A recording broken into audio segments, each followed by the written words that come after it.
In this video tutorial, I'm going to share to you on how you can fix the Windows 11 update error code 0xc19001 on your Windows 11. So let's get started.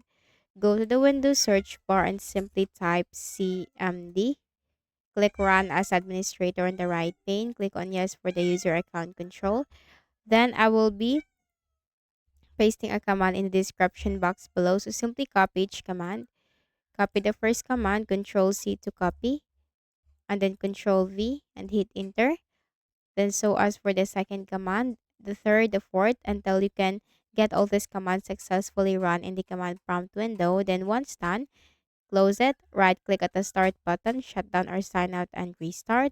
Then go to the Windows search bar, type msconfig, click on System Configuration under the Best Match, go to the Boot tab, check this box Safe Boot and click on Apply, click on Yes and click on OK and click on the Restart button. After restarting, click on the Start button, go to File Explorer so you are now in a safe boot. Go to this PC, double click on the Windows C drive, locate the Windows folder, double click in it, locate the Software Distribution folder, and simply delete everything from here. Control A to delete. Control A to copy all and click the delete icon and wait for this process to be done.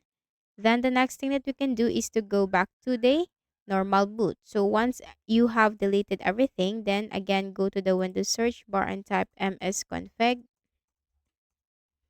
Click on it. Go to the boot tab, simply uncheck the option safe boot, apply, click on yes, click on OK, and click on the restart button. Then the last thing that we can do is to click on the start button and go to settings. From the list of options on the left pane, click on system. Scroll down and click on recovery. Click on reset PC. Click on remove everything, but make sure to back up all of your data. Back up all of your data, files, and settings.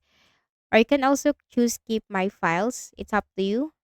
And then just simply click on cloud download in the option right here and click on next and wait for the process to be done. So I hope this video helped you. Kindly please do not forget to hit the like button and subscribe to this YouTube channel. Thank you for watching the video.